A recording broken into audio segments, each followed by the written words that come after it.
Levitiko Kapitulo 16, ang adlaw sa pagpapasasala. Human mamatay ang duha ka anak nga lalaki ni Aaron tungod sa ilang paghalad ug kalayo nga dili balaan ngadto sa Ginoo. Ang Ginoo miingon kang Moises. Sultihi ang imong igsuon nga si Aaron nga musulod lamang siya ngadto sa dapit nga labing balaan, sa sulod sa tabil sa hustong panahon, kaya kumo padayag diha sa panganod ibabaw sa tabon sa sudlanan sa kasabutan. Kun dili siya motuman mamatay siya.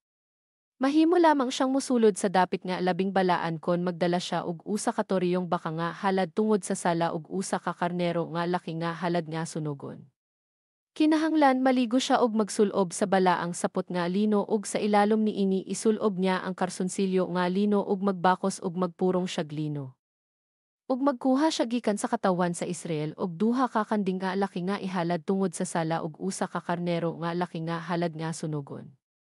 Kinahanglan maghalad si Aaron ug baka nga laki ingon nga halad alang sa iyang kaugalingong sala ug sa iyang panimalay.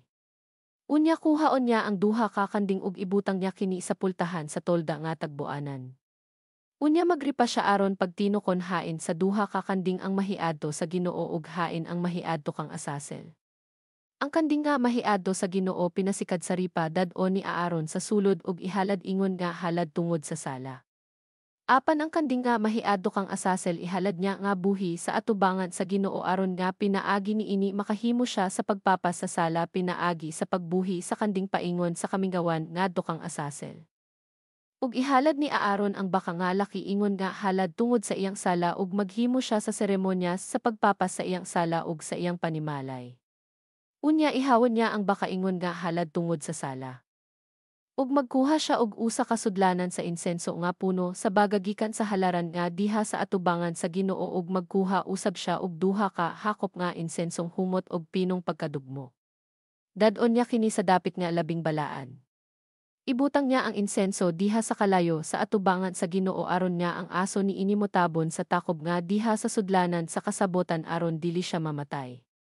Ug magkuha siya og dugo sa baka ug pinaagi sa iyang mga tudlo iwisik niya kini sa ibabaw sa takob ug sa makapito sa atubangan sa takob. Unya ihawon niya ang kanding halad tungod sa sala sa katawhan ug dadon niya ang dugo niini ngadto sa dapit nga labing balaan. Unya himuon niya ang iyang gihimo sa dugo sa baka, pinaagi sa pagwisik niini sa ibabaw ug sa atubangan sa takob. Sa ingon niini himuon niya ang seremonya sa paghinlo sa dapit nga labing balaan tungod sa kahugawan sa katawhan sa Israel og sa tanan nilang sala. Himuon usab niya kini sa tolda nga tagbuanan nga anaa sa ilang taliwala nga nahugawan usab.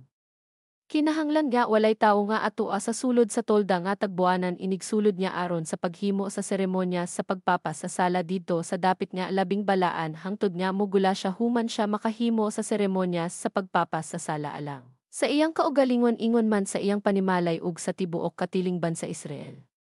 Mugula siya ngadto sa halaran nga nahimutang sa atubangan sa Ginoo ug hinloon niya kini. Magkuha siya og dugo sa baka ug sa kanding ug ipahid niya kini sa mga sungay-sungay ilibot sa halaran. Unya pinaagi sa iyang tudlo iwisik niya ang dugo sa makapito. Sa ingon niini mahinloon niya kini og mabalaan gikan sa kahugaw sa mga Israelita. Ang kanding nga gibuhian, inigkahuman ni Aaron ug hinlo sa dapit nga balaan ingon man sa tolda nga tagbuanan ug sa halaran, ihalad niya ang buhi nga kanding. Unya itapyo ni Aaron ang iyang mga kamot sa ulo niini ug isugid niya ang tanang mga kasalanan ug mga kalapasan sa mga Israelita. Sa ingon niini ikabutang niya sa ulo sa kanding kining tanan ug pabuhian niya ang kanding didto sa kamingawan sa usa niya kakatabang. Ang kanding maoy magdala sa tanan nilang mga kasalanan ngadto sa usa ka hilit nga dapit ug buhian kini ngadto sa kamingawan. Unya si Aaron mosulod sa tolda nga tagbuanan ug hubuon niya ang mga bisti nga lino nga iyang gisulob sa dihang misulod siya sa dapit nga balaan ug ibilin niya kini didto. Unya maligo siya didto sa usa ka dapit nga balaan ug isulob niya ang iyang kaugalingong mga bisti. Pagkatapos niini mugula siya ug ihalad niya ang iyang halad nga sunogon ingon man ang halad nga sunogon nga ila sa mga tawo ug maghimo siya sa seremonyas sa pagpapas sa sala alang sa iyang kaugalingon ug alang sa mga tawo. Ang tambok sa halad tungod sa sala sunogon niya sa halaran. Labhan sa tawo nga nagbuhi sa kanding alang kang asasel ang iyang bisti ug maligo siya human niini ug makasulod na siya pagbalik sa kampo. Ang torong baka ug ang kanding nga mga halad tungod sa sala kansang dugo gidala sa sulod sa dapit nga balaan aron ihinlo ni ini dadon ngadto sa gawas sa kampo. Unya ang ilang panit. Unod og tinaisunugon. Labhan sa tawo nga maoy magsunog ni ini ang iyang sapot ug maligo siya human ni ini ug makasulod na siya sa kampo. Pagsaulog sa adlaw sa pagpapas sa mga sala, ug mahimong tulumanon alang kaninyo sa tanang panahon ang pagpuasa sa ikanapulo nga adlaw sa ikapitong bulan. Kamong mga Israelita ug ang langyaw nga nagapuyo uban kaninyo kinahanglan nga dili magtrabaho kay niining adlawa himuon alang kaninyo ang seremonyas sa pagpapas sa inyong sala ug aron mahinlo kamo sa atubangan sa Ginoo. Adlaw kini nga igpapahulay alang kaninyo ug pagpuasa kamo. Tulumanon kini nga walay katapusan.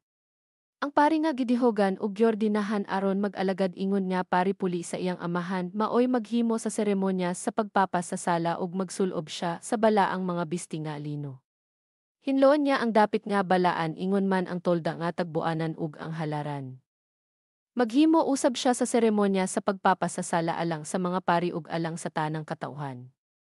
Ang paghimo sa seremonya sa pagpapasasala alang sa tanang mga kasalanan sa mga Israelita makausa sa usa ka tuig maoy tulumanon ninyo nga walay katapusan. Ug gituman ni Moises ang gisugo sa Ginoo kanya.